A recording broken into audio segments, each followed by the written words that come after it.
Hello and welcome back to the Council of Elrond, everyone. We're here, we're back after a very long hiatus, and I don't know about you, Dave, but dark have been my dreams of late, and too long have I sat in the shadows awaiting a new podcast. But let this be the hour when we come together and discuss the King of Rohan for death and glory. Finally. So Dave, who is the King of Rohan? His name is Theoden. Theoden, son of... someone that probably begins with a T. You walked yourself right into my trap. Were you going to ask me this? I was going to ask anyway. So yeah. Oh, okay. Thengel, isn't it? Well done, well done. Thengel, and who is Thengel's father? Come off. No idea. No. Thengel's father. Well, Thengel. So it's Theoden, son of Thengel, son of Fengel. So it's like an English person pronouncing Thengel.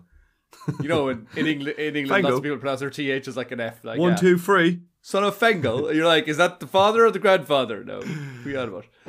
We're going to move on, and we are going to do a quick quiz, some lightning round, rapid fire questions, where I'm going to fire them at Dave and see. Don't worry, they're going to be okay. You're going to get through it. We're going to survive. The first question I have for you, Dave, very easy to start things off. Who plays Theoden in the films? That would be none other than Bernard Hill. Absolutely love him. Yeah, he's really good in the part. In fact, like, I think years after first watching the Lord of the Rings films, he's definitely one of the characters and actors that I really come to appreciate more and more. I just think with the little screen time that he gets, he's so good in his part, and he's so believable, and he's so kingly, and I'd follow him into battle as well. Like, I'm not surprised that the others don't just drop everything and go, yes, I will die with you. What's your name again? Glory. Now, you did say the little screen time he gets. I'm sure he actually gets loads of screen time, but the fact that he doesn't actually appear at all in the first film kind of does make it feel like he's not, obviously as main a character as the likes of, Frodo or Aragorn or Gandalf. But still, from the second movie on, he is, a hugely important character in the films. And I agree. Bernard Hill just completely steals the show almost. He's probably one of the standout actors of those second and third films. And where does he live, Dave? Now, not Bernard Hill, but actually King Theoden. He lives in Edoras, in Rohan. He does live in Edoras. But if you were to send him a letter, I don't think it'd get to him if it just said, well, maybe what? King, like, they should all know who King Theoden is. But if it was Edoras, what's the name of his house? Okay, so the Great Hall or the Meduseld? Oh, wow, very good, well done. So you got Meduseld, very, very nice. Okay. Now, it's not the Great Hall, you're very close. You're very close to the Great Hall. The big hall. It's the very huge shiny. Hall. The Golden Hall. The Golden Hall, well done. The Diamond Hall. Oh, wait, no. It's also known as the Golden Hall, but the name is Meduseld. That's his big, throne room and basically his house, his gaff. So that would be his address if you were sending a letter to Rohan. You'd be like, which I intend to do now. King Theoden. Rohan, Meduseld, Edoras, Rohan. Postcode, Middle Earth. The Third Age. Next question, Dave. I'm sure you know this one as well. What is the name of his horse? Snowmane. Well done. Yes. Good man yourself. Snowmane is his horse. Good friend of Shadowfax. And Snowmane is thought to have been one of the Meras. One of the crazy, awesome horses that we don't really learn about much in the movies, but Gandalf does mention him when he calls on Shadowfax for the first time, and they say, Lord of all horses, one of the Meras. Legolas is the one that says, I believe that is one of the Meras, unless my eyes are cheated by some kind of smell. There's almost smell in my eyes by some kind of spell. So Snowmane. Now, we do know that Shadowfax is the Lord of Horses, and we are told that he is the greatest horse in Rohan. So, for some reason, Theoden went for the number 2 in the situation there. But, the second best horse in all of Rohan. Second best horse in the country. Moving on. I'm going to a lot of themes of the name of things. So, like the name of his father, the name of his house, the name of his horse. What is the name of his sword? Oh, now I know this because obviously we're both working and we're both like researching podcasts at the same time, and this has come up in research of mine. So I believe it begins with a H. It does begin with a H. And if you don't get it, I can give you the first couple of letters, and you'll probably be able to get it from that. Am I gambling? All right, I'll give you. I need a hint. The first, but everyone can play along when they're listening. Come on, guys, play along with us. The first 3 letters are H-E-R. I kind of thought that. Heraldo. Herugrim. Yes. Yeah. I don't know. I have always pronounced it Herugrim.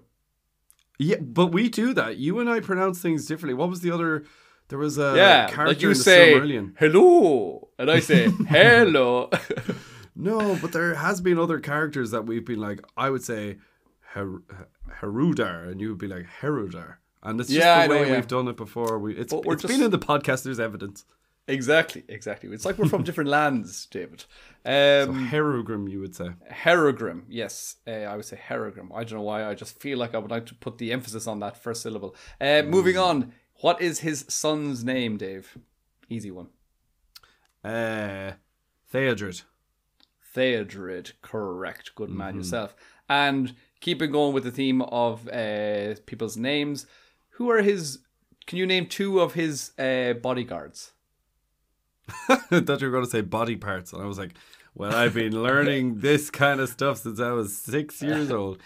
His bodyguards, I would say Gamling and Hama. Well done. What's Hama's son's name? I'm just trying to remember this off the top of my head. I think it's Halath. He goes, because Aragorn asks him who he is, and he says, Halath, son of Hama. But that's not Hama's son in the film, is it? Or in it is, yeah. That's is it? Oh, is he saying Hama? He says, son of Hama, my lord. And he goes, son of Hama, my lord. But we always used to laugh at it because it sounded like he was just like, son of Hama. Yeah, he sounds pure whiny. He was one of the characters that they completely had to change the voice for. I think he broke his voice during ADR, so they had to get somebody else to come in and do his lines, even though he was recorded. So I remember we've actually spoken about this on this podcast before, and I also the last time I was like, I picked up when you said he broke his voice, and I was like, what do you mean he broke his voice? That's such a weird way of saying it. I always say his voice broke. We had this conversation. I do remember that. To all of our long-time listeners, we're very sorry that we're just going to be repeating ourselves because it's been a long time since we've recorded it, and we don't really know that's it. It's like the re-release of the Mellon Heads. Here we are. Welcome back. Come on back in. There and back again, and there and back again. And the return.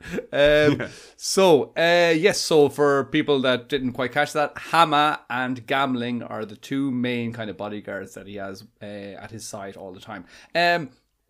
Right, I'm going to just give you a couple of extra facts because I know you're probably not going to know these, but he became the king at any guess what age? Who, Theoden? 20. 32. Became king. And he ruled for 39 years, and he died at the ripe old age of 71. And the final one I'm going to say to you is, I'm going to ask you, for what other role was Bernard Hill considered by Peter Jackson before being cast as Theoden? I think I know this. Is it Bernard Hill? Is it Saruman? Oh, is it Gandalf? Yep. He was. He was considered for the part of Gandalf by Peter Jackson for a little whiling. For 10 seconds. Yeah, he was like, oh God, no. Ian McKellen said, yes, okay. Let's go with that. So that's another part that he nearly could have played as well. And I could see him being an amazing Gandalf. Oh, I could see him. Yeah, because I think Peter Jackson had an extensive list of people that he considered for the role of Gandalf. Obviously, famously, we've talked about it before on our podcast, but famously, Sir Christopher Lee wanted to play Gandalf, but a lot of people know Sean Connery about Sean Connery. Yeah, number Sean one. Connery was the number one, and he simply turned it down because he was like, I think this is a silly this is a silly plot and I don't understand it. And he ended up doing A League of Extraordinary Gentlemen. He did. Did you put up a meme like yesterday or the day before or something on Twitter of him being like, this sounds stupid, and then it was like, also Sean Connery, and he's there with like these red underpants. Like, what movie was that from? Who knows? Who knows? It's some Sean Connery silly flick. He's got like a ponytail and like a handlebar mustache or something, and like he looks absolutely ridiculous. He's like, I'm not going to Lord of the Rings because that sounds completely wacky. Yeah, and he's just in red lingerie as well. Yeah, shocking, positively shocking. So cool. A couple of little facts there just to get us going, get us in the mood, get the brain zeroed in on King Theoden and to remind us of who he is and all that kind of stuff. We should actually mention one or two things about what's been going on in our lives for the past year or so, because, as I said, we took a long hiatus, but it was an unexpectedly long one. We did not intend on being away from our podcast listeners for so long, and we've missed you guys. And we're going to just say we're very sorry, and we'll try to do better. But how are you, Dave? How's everything with you? What have you been up to the last ages? Oh, God. Well, I've seen you at least once or twice since we've been on our hiatus, thankfully. Yeah, in case anyone doesn't know or has forgotten, we are brothers, so we have seen each other quite a lot. But yeah, you're right. There's been so many things that have changed over the last year. I think our last episode released was like Marchish time 2023, and yeah, since then we've had 2 siblings that have gotten married. We've gotten I've changed a job. I've moved from my house, my parents' house, or my home city of Galway, up to Dublin. So I'm now in the capital. So if anyone wants to come to Dublin, you've basically moved from Hobbiton to Minas Tirith. Yeah, pretty much. But the ale is quite expensive over here in Gondor, which I don't like. But it's very frothy. New job, new city, and then obviously you could tell us your news, but obviously we have finally rejoined time zones, which has been quite nice. That is good. We're on the same time zone now because so just to let people know what happened when we took our break initially at Christmas of not the one just gone, the one before. That was when we kind of took a bit of a break. Dave then got a new job in Dublin and flew the nest, moved to Dublin, had to get a new house. It was very selfish of him. We've had no podcast because the main problem wasn't that he was just gone. The main problem was that in his new house that he got in Dublin, he had terrible Wi-Fi, and because we do these podcasts remotely, we weren't actually able to record, and we did one podcast in March, and that was only because Dave was in a different location and he had better Wi-Fi. We were actually able to record that day. So we also did a little bit of Patreon, but I could only record that when I was in a hotel room. So that worked out. Yeah, so that's how dedicated we were to the Patreon. So we'll have to look at bringing that back as well. Oh yeah, we will do. But now we're back in settled places and we have good Wi-Fi connections and things like that. But David also mentioned that we're on same time zones now because, as maybe a lot of you guys know as well, I've been living in Madrid in Spain for the past 10 years. And just as Dave was settling back into his new house in Dublin and he got his Wi-Fi set up and he was like, okay, we're going to be ready to get the podcast going again, and we were all excited. Then suddenly a job opportunity for me came up back in the homeland, back in Ireland. And so I uprooted and moved back to Ireland. So now I'm back in Ireland after 10 years away in España. So it's nice to be back, and as Dave said, the ale is expensive here, but it is good. The black stuff is nice, so it's nice to get cool. It's nice to be able to get a pint of Guinness. Yeah, it's extra cool sometimes. So lots of different things. And 2 siblings married off in that time as well, and so lots of celebrations and lots of sing-songs in the Prancing Pony. And we may have a new member of the fellowship, but we will discuss that at a later date. If we're allowed to say that or not to all these listeners. Yeah, probably not, but who knows? We might release this in 2025. Cut that. Cut that. But the biggest news of all, Johnny. Tell me, Dave. I was in Belfast at the weekend and I met none other than James Nesbitt. That's right. Boffer from The Hobbit, which was super cool. I only saw him there like 2 days ago. I was looking well. He was looking well. Got a photo, so I'll put that up on the socials. Maybe I'll put it up now, or maybe I'll put it up when this podcast comes out. I don't know. But yeah, that was super fun. Great lad, great actor. Yeah. I was trying to get his number for the podcast, but I managed to get out some words, and they were like, "I love you." Yeah, he is one of the dwarves. He is one of the dwarves in the Hobbit movies that actually isn't completely covered up in prosthetics, and you can actually he's very recognizable when you see him, because lots of the other guys, I'm sure no actor really enjoys going onto a scene where they have to just cover their entire face in a prosthetic, so they don't really get the credit that they deserve and recognition, I suppose, after that. But he's very recognizable, and he's fantastic in those movies as well. Mm-hmm. And he keeps the accent, of course, as well, which also adds the recognizability.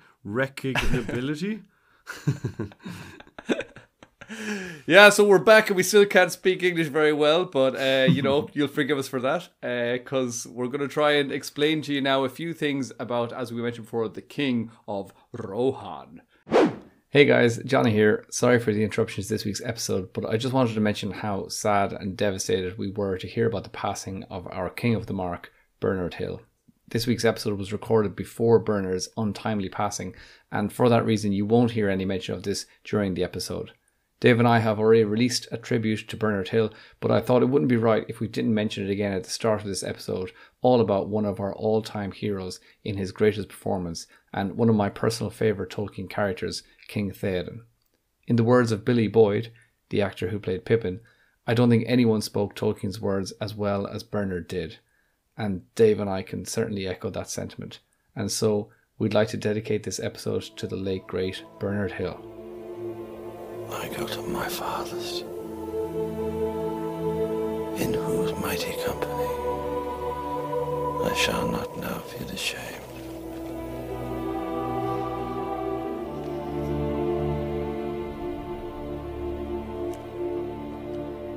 So, moving on, we're going to start from where he is introduced to us in the film. That seems to be a pretty good place to start from. So, what happens in, obviously, the second movie, we don't see him at all in the first movie. In the second movie, there is the arrival at Edoras, or in Rohan. That's the capital of Rohan. And Gandalf and the three boys, they rock up. And remember those like wide sweeping scenes of Rohan, and we see Edoras, and we see that flag that rips off the pole when Éowyn is standing beneath it, and it just like floats out, and the camera like circles around, and we get to see the city, and it's actually like half digital and half built, and it's cool. It's like I've watched it so many times. You cannot see where the digital houses end and the real houses begin. It's just so perfect. Even now, 21 years, is it 21 years since that second movie?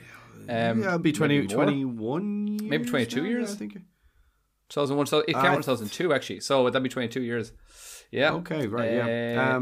And yeah, a couple of other interesting things about like that scene that we might have mentioned it before in another podcast, but especially that flag being ripped off. I know it's another one of those Aragorn broke his toe moments, but a lot of people know that when the flag ripped off, that actually happened in real life. They just happened to capture it, and that was all well and good. Also, there is one of those. Sorry, just before you move on, just to continue that thing, just so people know what we mean. The camera recorded the part where the shot from behind Éowyn where it rips off that way. Obviously, it's not. Obviously, it was then planned to do the other shot of Aragorn and the lads going in and arriving, and it comes down. It comes down over their heads, because that wasn't just like random and amazing as well. Like that would have been the first shot. Amazing. That would have been way too coincidental then in that case. Sorry, I interrupted you. Are you going to talk about a different scene that's a sweeping circular shot of Edoras? I know that there's one as well. It's not that sweeping, but it kind of brushes over it. But it was actually filmed one way, and then they reversed it. They reversed it because, because if you actually slow down and pay if you're really paying attention to the detail, you could see some of the smoke being like sucked back into the chimneys. So therefore, obviously, there's no way that was played. You can also see the movement of some of the flags No, the movement of the flags is like completely unnatural. And then when you think, you're like, oh, it's obviously backwards. And when you think of it being backwards, you're like, okay, yeah, that makes complete sense. So that's very cool as well. I've seen that before. So anyway, that's where we're going to start from. The lads arrive, they go up to the door and they meet one of the guys we've already mentioned, Hammer. And he obviously tells them that they can't go in, that Grima Wormtongue has ordered that they need to have their weapons removed, all that kind of stuff. And we get in, and how do we see Theoden, Dave? What kind of state is he in? He's in an awful state, Jonathan. Not good at all. Alabama, I believe. Alabama's a great state, right? I'm only joking. It was the first. I started with the A's. It was the first one that came to mind. No, I just feel like one of those commentators at some basketball game, like, not in a good state, Conroy. Is not in a good state at all. He's sick. He's actually become very ill at not a very old age, and it's kind of unnatural looking. And obviously the place is in darkness. Now I'm kind of going a little bit off the movie as well. When they're walking in, they're like everything. Yeah, we're mainly focusing on the movie now. I will go over and back between differences of small things that happen in the book compared to the movie, but we're going to just focus initially on the film, just to kind of, lead everyone into that scene and get people to remember it in their minds. Yeah, so it's definitely the Golden Hall has become, you could say, the welcome is there's like no welcome here. You'd find more cheer in a graveyard, as Gimli says at a later point, at an earlier point. But the place is being taken over, and Theoden is sick, and he is poisoned, and his mind is corrupted. Yeah, that is correct. Yeah, so his mind's corrupted by Saruman or by Grima, whichever you want to say, and he's completely under Grima's control, and he's very weak, and he's very feeble, and all that kind of stuff. And when we go in, we see him first. Grima's there, like whispering in his ear, and obviously getting into his thoughts, and kind of forcing his opinion on Theoden. And then Theoden's all like, "Why should I welcome you, Gandalf Stormcrow?" And Grima's just like delighted that Theoden finished the sentence on his own. He's like, "A just question, my liege. Yeah, congratulations on your sentence." It's so patronizing. Like, I know, a just question, my liege. Yeah, no, well done, that's a great scene. Grima really reminds me of two kind of characters, or two titles in Game of Thrones. There, he's kind of like Hand of the King, but he's also like the Lord of Whispers in that scene. Just the way he's just like constantly going, "Gandalf the Grey approaches, my lord," and he's just. I love that he's whispering the whole time. A herald of woe. Yeah, I love that long walk from the entrance of the Golden Hall all the way. The silence is so good. Yeah. Yeah, the stairs, Gandalf and the three boys looking around them, and then obviously like Grima's whispering into Theoden's ear. It's awesome. I think in The Lord of the Rings, in general, over the three movies, there's so few parts that have no music at all going on in the background. So they kind of stand out, and they kind of make it maybe a little bit uneasy at times, because it's just nearly always just, music just flowing all the time. So it's kind of like they use the silence really, really well at times. And I think a lot of times where Grima's just like creeping around, and when he goes and he like pops in and visits Eowyn as well on her own, there's no music as well, and he's just like, he's so creepy, the music is scared of him, doesn't want to be around him. So a just question, my liege. Anyway, moving on. They get up towards Theoden, and Grima obviously notices that Gandalf has his staff with him, and he's freaking out. He's like, "I told you, lads, come on, like, what's going on?" And then the fellowship just start beating the absolute shite out of all the lads that are around trying to stop Gandalf. And but I have a quick question, Dave, for you here. So, who tries to stop whom from drawing their sword to defend the king when Gandalf is approaching him? Oh, I think it's Gambling. No, is it Gambling tries to stop Hammer, or is it the other way around? I think it's that way. Gambling tries to stop Hammer. It's the other way around. Other way around. But good job. It was those two guys. Yeah. So again, the two boys that we've spoken about a few times before, the two bodyguards of the king. Hammer stops Gambling from drawing a sword. If you're not sure which one is which, Hammer is the one that, spoiler alert, gets killed by the warg later on, and then Gamling is the survivor, and then Gamling is the guy who's basically like dressing Theoden for battle at Helm's Deep, and he's like, "Who am I, Gamling?" Yeah, so that's who the two boys are. It's just when you asked that, I was thinking of that scene of Theoden being like, "Who am I, Gamling?" This is obviously his most trusted number 2 at this point. I think Hammer was his main dude, and then after he died, Gamling rose up to that position. So yeah, very good. But you did well just to remember that it was those two guys. So then obviously Gandalf goes for attempt number 1 to banish Sauron, and then we get this like epic Theoden, "You have no power here, Gandalf the Grey," and then he has this like whatever. We'll probably put in a little sound clip there because I can't do justice to that epic laugh. And then Gandalf just whips off his cloak and flashes Theoden, and he scares the bejesus out of him. No, he scares the Saruman out of him. I will draw you, Saruman, as poison is drawn from a wound. So he performs his little exorcism anyway, and then Theoden is released from his spell. And do you want to tell us a little bit about that scene, Dave, when he's released from the spell? Give us a little description of what happens. Sure, yeah. So in the film, we have Gandalf using his staff, especially. That's kind of the key in this scene, I suppose, because like when he shows the staff, he's like, "This is the kind of, not the source of my power, but this is how I wield my power, I guess." And he kind of scares the bejesus out of Theoden, and we flash over to Saruman, who's got his scenes where he's saying like, "Rohan is mine," and so basically Saruman, probably through the use of his Peleannor in that scene, is mind controlling Theoden and trying to keep the mind of Theoden in his power, and thus the Rohan. But Gandalf is too powerful, and he's too white. He's got too much white power for him. And then, so what I really want is for you to kind of describe the actual physical change of Theoden. Okay. About how glorious do you think it is? Oh, absolutely, yeah. It's such a satisfying scene, actually, just when finally Saruman gets kicked back in his tower, and then Theoden gets to breathe again. Gandalf says, "Breathe the free air, my friend," or "my lord," or whatever. And you can see that his face, pure Matt Damon from Saving Private Ryan, it just goes all the way, sucks back in. His beard starts to go in, his wrinkles go away. The cloudness over his eyes they disappear. And yeah, he starts, I think in the book it says something about like the blue comes back into his eyes again or something. You can see his blue eyes.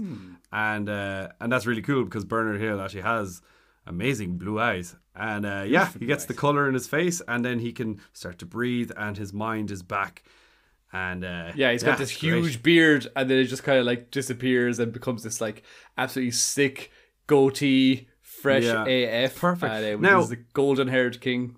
I just wanted to say to you as well, because like I always pay real close attention to that scene as it's happening, and I'm always like, how did they do that? But like, you can still see, now maybe you're going to tell me otherwise if you've done research for this scene, but like you can still see after he's completely been restored, there are little bits of like hair follicles, like long ones attached to the side of his face, and that's the one thing I noticed. It's just like a little bit of, bum fluff still attached to the face. I love that detail. That's so cool. I love it. Yeah. If they just got him like in his later state when he's got his his shorter hair and his trimmed beard back, if they just put him in there straight away, I suppose, it would have been completely fine as well. But the fact that they had kind of like these like strangly hairs just hanging on and stuff, it kind of, I don't know, it just makes it almost seem almost more authentic. And that definitely was intentional as well. So yeah, I always kind of like, I'm trying to watch, and there are, I think, about maybe 3 different frames that they kind of blend into each other, where he's got like kind of got like his main big long one, a mid-length beard, and then back to his like perfectly sculpted beard that he has. So it's amazing how this film is so old, and that like those details still hold up. And we're like, every time, like you said, every time that scene goes on, I'm just like, I move a little closer to the telly and just like stare at the screen. I'm like, okay, I'm gonna see what happens now, and it's so cool. Like, it's still so great. But then what I really love is the very first moment that we have after that transformation, where he has this little moment between Theoden and Éowyn, where they kind of just share this look, and he says to her very simply, "I know your face." And not just that, but her response, that she just smiles and she's got like tears and she just like nods at him. And I think that is just fantastic directing, that obviously Peter Jackson knew that there was no need for any dialogue there for Éowyn, and it's probably just even more moving and even more powerful that she was able to just kind of have tears coming down and smile and nod. And that was kind of, if she was just like, if he was like, "I know your face," she's like, "That's because it's me, your niece." It'd be like, "Oh, that's shit," Hashtag rings of power. That's how that would be done. Yeah. So I think that's really. But also, I just love that, like, dual imagery, I suppose, of like, that's his first words to Éowyn is like, "I know your face," and obviously that's like one of the last things he says to her on the battlefield, and it's such a callback. Yeah.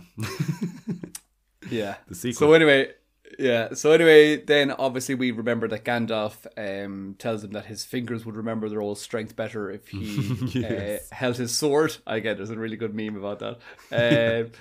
But he picks up his sword and he's like, swishy with his sword, and he's like, "Oh yes, this is great." And then immediately he looks at Grima and he's like, "This bastard." And he's like, and they just like chuck him out down the stairs, and he's walking around down after him, and he tries to assassinate Grima on the steps of the Golden Hall and just murder him there in plain daylight. Like, I haven't killed anything in at least 3 weeks. Exactly, it's been ages since he's murdered someone in cold blood. But anyway, Aragorn steps in and stops the murder, and then we get this like the shittest fealty ever from like the locals, where they're like, "Hail, Theoden King," and then they all just look around, they're all like, "Oh god, yeah, whatever." But like, I mean, spoiler, in the books they're all massive fans. They're they're massive Theoden fans. They really love him. So that happens, and then obviously Theoden looks up and he looks around and he's like, "Where is Theodred? Where is my son?" And that's the whole kind of that introduction scene of Theoden, of his character in the movies. And we're going to now move to any small little changes from the book. There aren't too many. I'm just going to go through them very, very quickly. But it starts off in the same way. Of course, Gandalf and the three lads arrive up, and Hama is there, and he tells them that they can't bring in their weapons.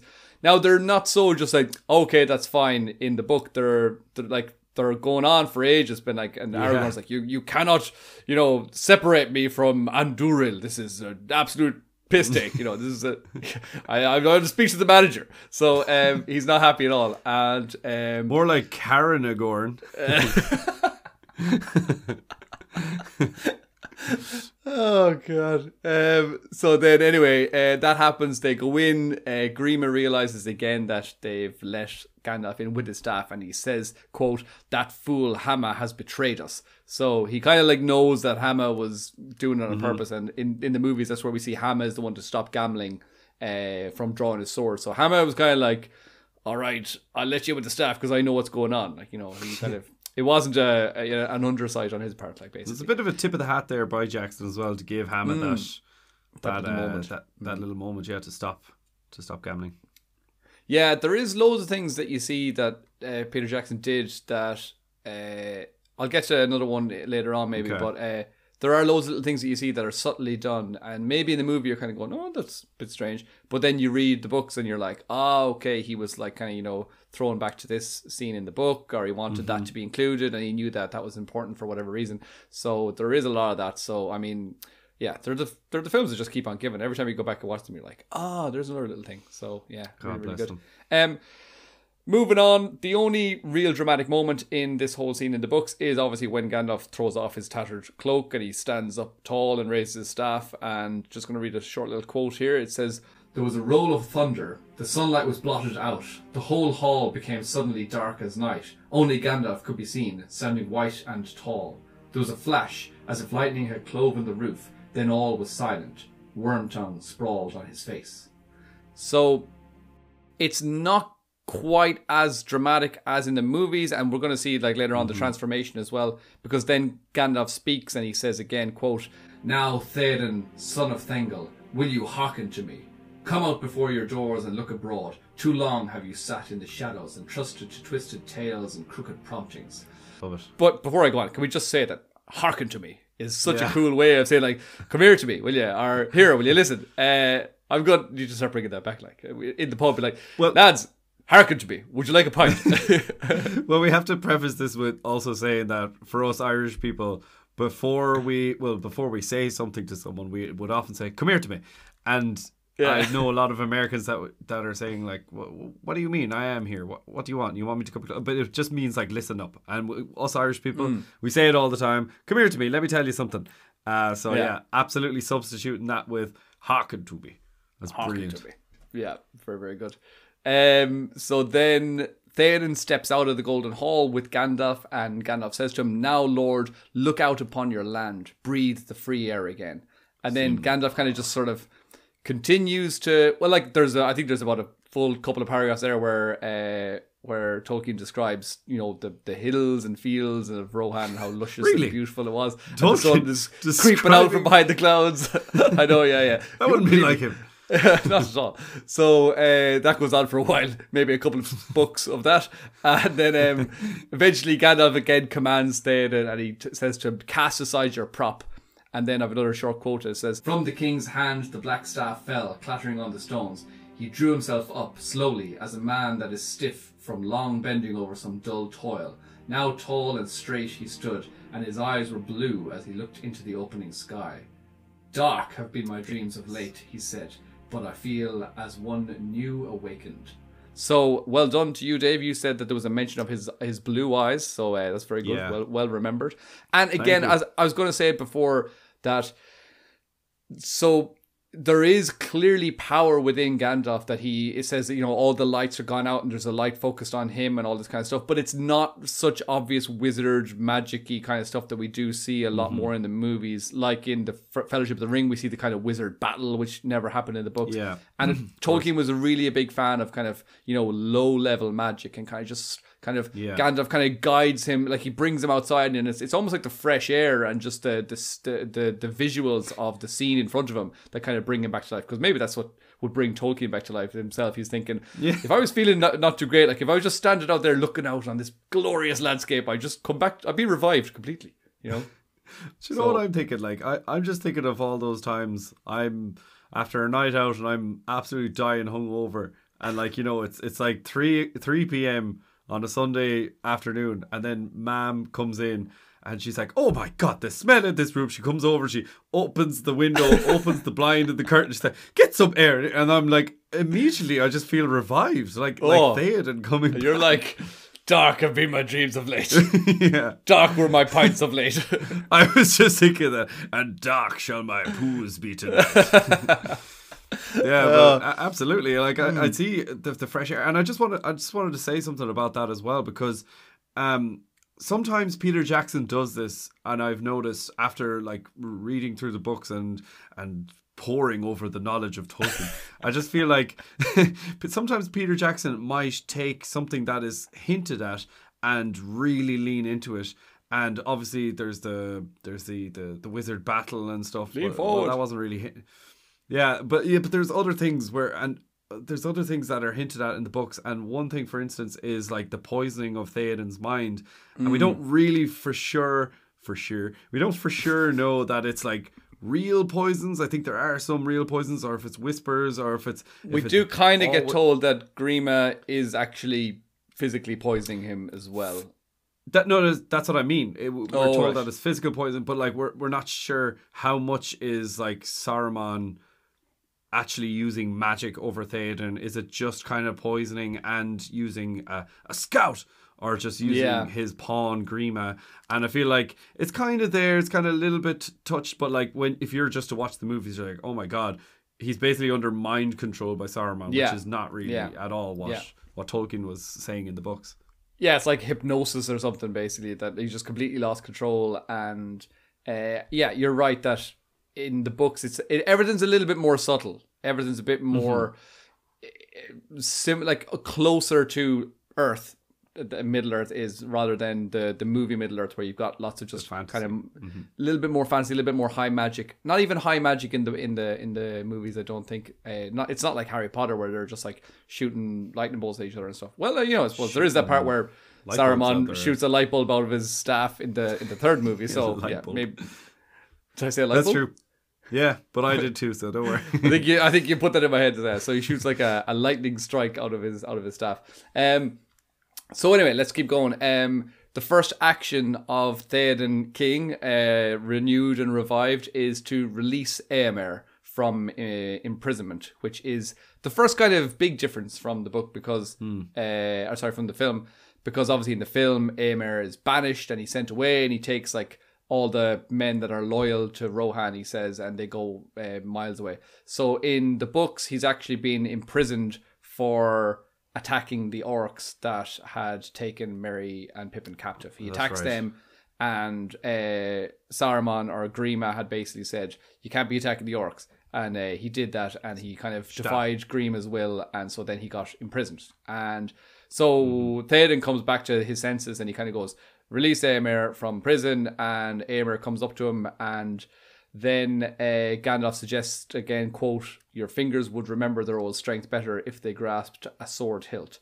And he says a sword hilt, not your sword hilt, because in this moment Grima has actually nicked Theoden's sword, and he has it hidden in his bedroom, and he has it like he's got like a little I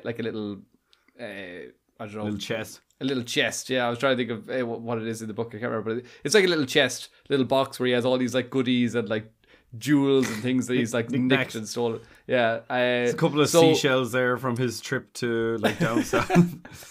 Yeah, a couple of like friendship bracelets that he got on holiday in Morocco. Yeah, this was a summer romance. So then anyway, Éomer offers him his sword, which Theoden holds aloft, and he swings it around in the air, and he chants in the tongue of Rohan a call to arms. And his call to arms is, arise now, arise, riders of Theoden. Dire deeds awake, dark is it eastward. Let horse be bridled, horn be sounded, forth Eolingas. So that's his quote that he chants when he's just coming back to life. And his guards are like, whoa, deadly. This is class. And they all kind of like, they're like, the king's back, and they all lay their swords down at his feet. And then Gandalf has a little chat about the terrible situation that they're all in, and that they need to strike out at Isengard. And Theoden swears that they will fight in the coming war, like there and then. And he declares, quote, I myself will go to war, to fall in the front of the battle, if it must be. Thus shall I sleep better. So, yeah. Big change there.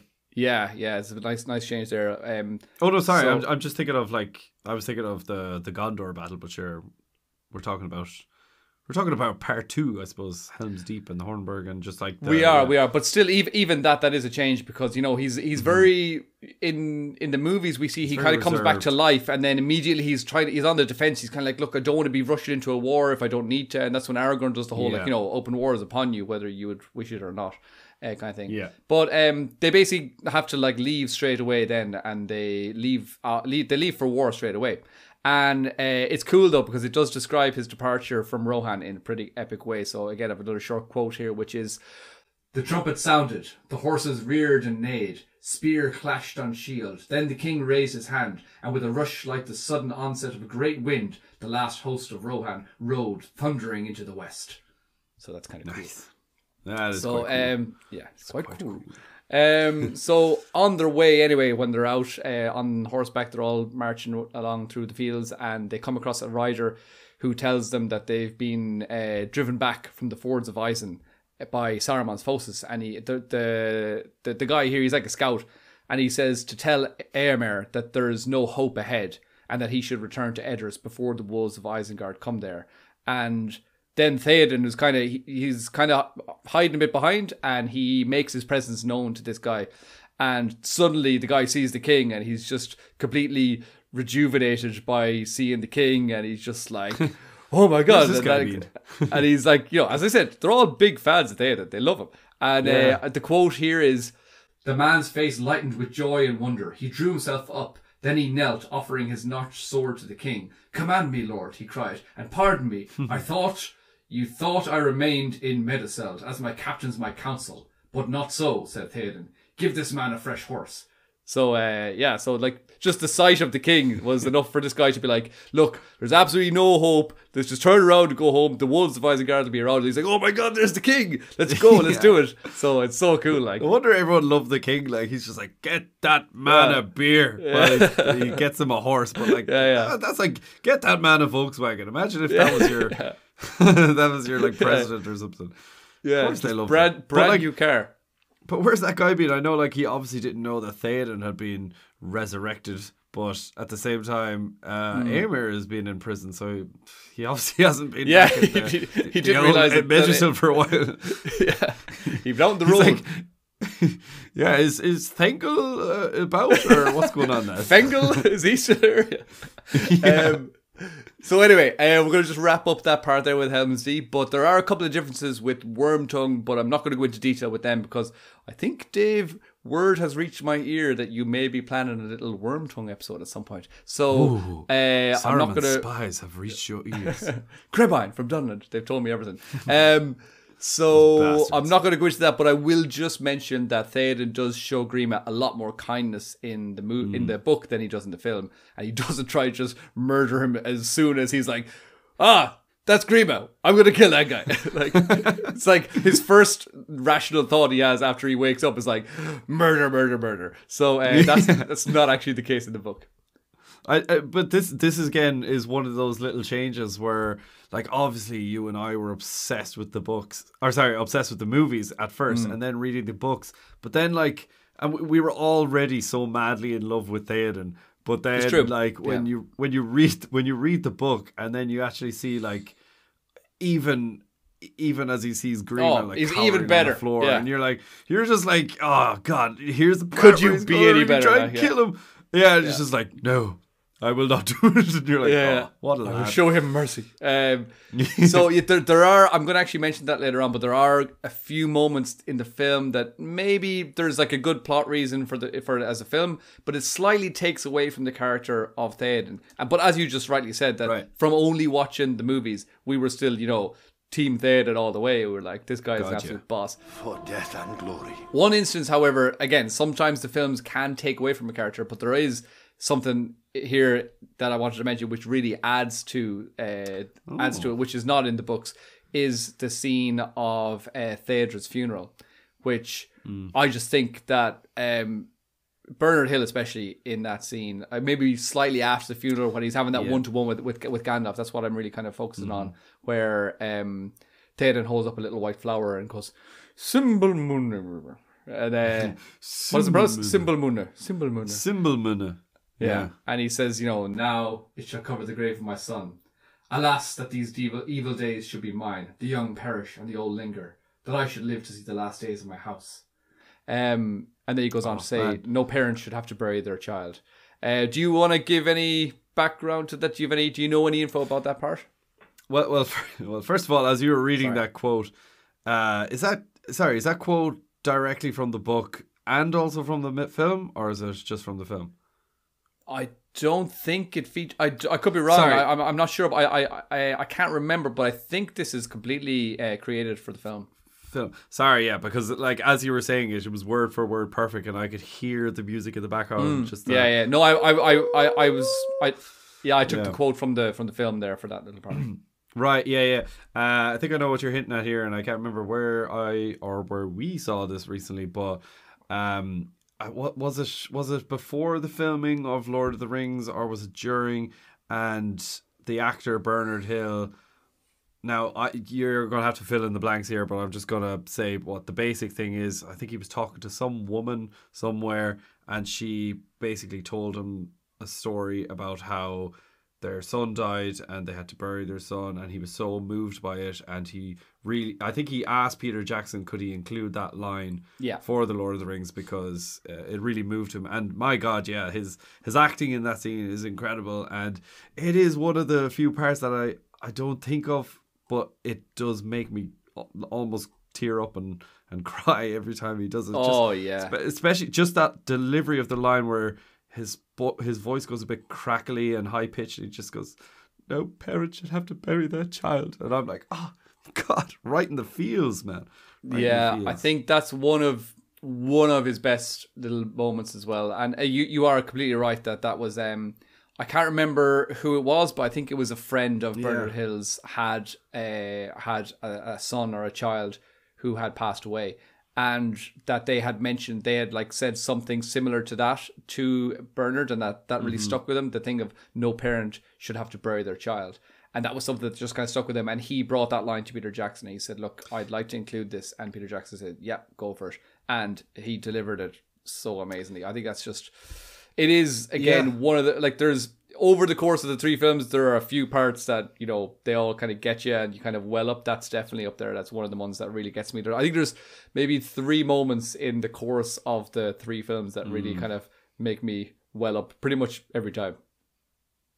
Yeah, and I was just thinking as well there that when he says that line, I remember watching The Lord of the Rings as a kid, and you know, when the second movie came out, I was probably, like 6 or something, so like I was only there for the action scenes. Like I obviously watched the entire movies all in one, but like I'm not really...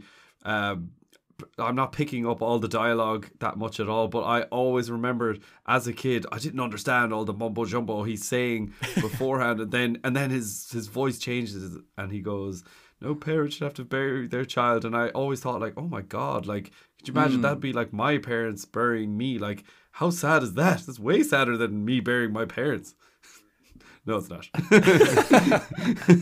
But you know what I mean? Like, no, I just remember and actually, it was simplified, and I was like, wow, no, it is quite funny incredible. Because I think that final line is a bit more just plain English that like a child could understand. Because before it, as I said, he says, "Alas, that these evil days should be mine. The young perish and the old linger. That I should have to live to see the last days of my house." So that's a little bit more Tolkien-esque, and then the final line, no parent should have to bury their child, is very much just like, you know, modern English, and that's just, you know, it's very straightforward. There's no the other is all Rohirric. Yeah, exactly. It's like Gandalf still speaking in riddles. Yeah, absolutely. But by the way, if that is if all that dialogue is completely Peter Jackson and Fran Walsh, then A1, because that is so Tolkien-esque, where alas... What is it? Read it out one more time. I just want to hear it again. Alas, that these evil days should be mine. The young perish and the old linger. That I should live to see the last days of my house. That's brilliant. It's lovely. That's also another important part there where he says that I should live to see the last days of my house. Remember, his bloodline is ending, but it's not just, that's not just the sad part. He's the king. And so it's like, there's not going to be a king anymore. There's always been a king, you know, and I think he was the 17th or maybe the 18th. And there always will be. There's always been a king in Bagend. And there always will be. Oh wait, no, there won't, because my son's dead. Oh God, no. My baggage is ending. All right. We're going to move on. We're going to have a little quick game here, Dave. I think that was a good choice. Yeah, I've called this game the King of Quotes. Because Theoden is the king of quotes, and he's the king. But what we're going to do here is, now you'll have heard some of them before, I'm going to read a quote from Theoden, a famous quote. These are all movie quotes as well, so that they're going to be easier to remember, because when you hear them in the movies and you see the movies a million times, they should be kind of stuck in your ear. Some of them will be very easy, some of them might be a little bit more tricky, but I'm going to read half of the quote, and you need to finish the quote. Okay? Again, for our listeners at home, you can follow in. You can join in with the fun. And you can play along. I will let you know when I'm about to answer or whether I can't answer. So you'll get them all before Dave. He's very slow. So, what are you joking? Right, the first one. This is going to be an easy one. Finish the quote. Let this be the hour where we draw swords together, please.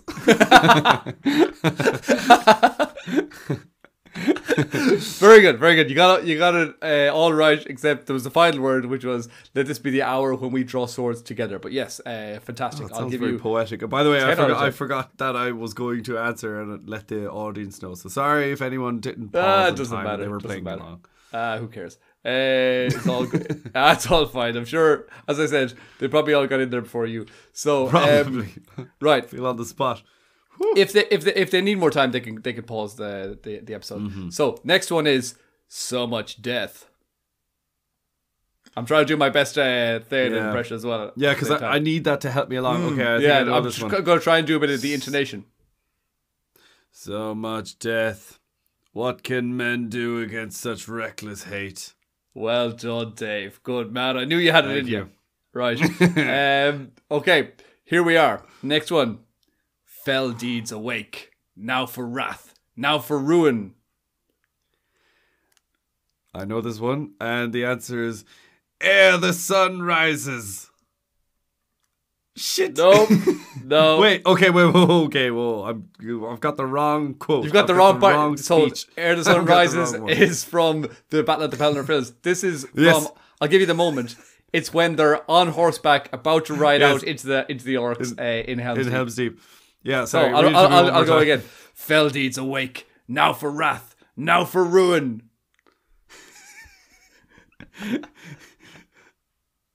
Oh my god. Now for wrath. Now for ruin.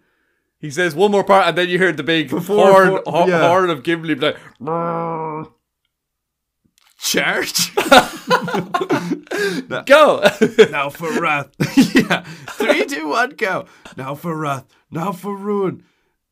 Oh god. Give me the first and the sun color. It's a color.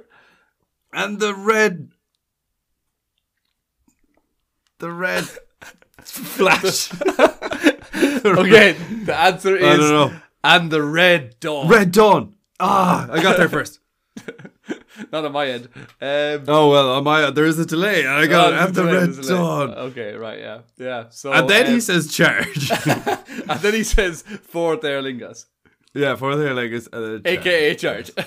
He does say charge after fourth Aerlingus. He does go charge. Does he? Pretty sure. Yeah, I think so. I don't think so. I've been so right so far. Okay, next quote is, "What would you have me do?" Oh, okay, yes, I know this one. He's talking to Aragorn when he's basically saying, these aren't warriors, they're bloody farmers and whatever. And then Theoden goes, what would you have me do? Their courage hangs from a thread. Or courage hangs but from a thread. By a thread. By a thread. All right, I was right the first time. So, yeah. Right? No. I said from a thread. Doesn't matter. You left out in a very thread. Part. He says, what would you have me do? Look at my men. Their courage hangs by a thread. So I got it kind of like 88% there. You got the most important part, I think, really. Yeah. Right, there's a couple more. Next one is, if this is to be our end. Yes. If this is to be... That's another one. Yeah. Read it one more time to me. If this is to be our end. Okay. If this is to be our end, then I will make it such an end. As to be... Is there more? There is more, yes. Oh, if this is to be our end, then I will make it such an end. As to be worthy. I don't know. Go ahead. Okay, I'll read it. So, read it out to me. If this is to be our end, then I would have them make such an end as to be worthy of remembrance. Oh, yeah. Do you remember Theoden? Theoden's all about having a glorious death in battle and being remembered heroically. That's it. Like, he loves death. That's why he's shouting at the death. And he's like, singing, basically, they're singing his favourite song when they're charging the Peleannor Fields. They're like, death! Loves a bit of what death kind metal. of music did Theoden like? Obviously, death metal. Yeah. Those are two of his favourite things. But yeah, like, obviously, he was just like, do this in remembrance of me. Death! Right, next one, Dave, is a bit of a 3-in-1. Okay, there's like three. So, like, you'll understand what I mean. Because the quote I'm going to give you is, the quote is, we shall have peace. Okay. So, what do I remember for 3-in-1? There's 3 times where he says, we shall have peace. We shall have peace. Okay. Oh, God, I don't want to screw this up, but I know I will. Okay. That's okay. If you get, like, more or less the gist of it, it'll be, it'll be worthy of remembrance. I'm just trying to think of the first one. I can think of the last. Okay, I'll give you the next couple of words to the first one. We shall have peace when you answer. We shall have peace when you answer for... God, I can't do this. I'm under so much pressure. When you answer for the death of the men in the Westfold. Kind of close. And what happens? What happens for the burning of the Westfold? Yes, the burning of the Westfold. Okay, exactly. We shall have peace when you answer for the burning of the Westfold and the men that lie dead there. We shall have peace when the lives of their daughters have been avenged. Am I close? You've got some parts. Okay, so I'll just go back to what we've done so far. So we shall have peace when you answer for the burning of the Westfold and the children that lie dead there. So it's not the men but the children. Then he goes on, he says, we shall have peace when the lives of the soldiers whose bodies were hewn even as they lay dead against the gates of the Hornburg are avenged. So you got that part. And then the next one then. And then he goes, no, and then he when says, yeah. Oh, I was going to give you that part, but no, go on, you do. Oh no, I was like, when you hang from a gibbet from the sport of your own crows, then we shall have peace. Wow, fantastic! Dave. That's the best one. That was it. I was going to give you when you hang from a gibbet, but you got it. No, that's the part I like. And gibbets and crows, dotard. What about you, Gandalf Greyheim? You've been working on your Christopher Lee, I see. Yeah. And then gibbets and crows. That's when he actually mentions what would you like, Gandalf, the keys to Orthanc, or perhaps Barad-dûr itself, along with the crowns of the 7 kings and the rods of the 5 wizards. Yeah, the keys to Barad-dûr, the crowns of the 7 kings. Yeah, exactly. That's the only time in the movies that he mentions. Oh man, they mention the 5 wizards. And just for our audience as well, I'm impressed. Oh, thank you very much. But for our audience, myself and Chani, of course, have watched the 3 extended edition movies recently, and that particular scene, it's so cool. Obviously, it's an extended edition scene, so maybe some of you guys haven't seen it, so I'd encourage you to go and watch it. But like when Saruman is he's received that awful threat, he kind of says to Theoden, like, you know, could we have peace? And Theoden insults him, and then Saruman kind of moves on to Gandalf and starts throwing insults at him. But the way the camera moves around the tower and Saruman's voice changes from like up close camera shot to like far away echo, and you could see all of Eisen in the background. Yeah, and it's just booming, and he's like, perhaps the rods of the 5 wizards. Oh, it's so cool. Like, I love that. It's such lore heavy stuff there. Do you know, it's all just like random bits of. It's the only time where the wizards are mentioned, the 2 blue wizards, which we've talked about before on the podcast. Yeah, exactly. No, that is so good. I think Saruman standing up on top of Orthanc and like belting out in his booming voice, in his powerful voice of Saruman. That's like that's amazing in that scene, and it's also absolutely incredible in the very first scene when they're up on the Red Horn, up on Caradhras, and you just see him there, you know, speaking to the clouds, and then Gandalf gets up and he has his like response back. He's like, "Hey, the whatever. Breathe." This is great podcast content, guys. Maybe we should put this in the trailer. We're going to release a trailer, just have a bunch of nonsensical gibberish and crows. Dotard. Oh, excellent. Gibbets and crows. Dotard. I'm going to give you one last quote, Dave, which is the Horn of Helm Hammerhand. The horn of Helm Hammerhand will sound in the deep one last time. Well done. I kind of went a bit Gimli there, but that's fine. Yes. That's fine. Yeah.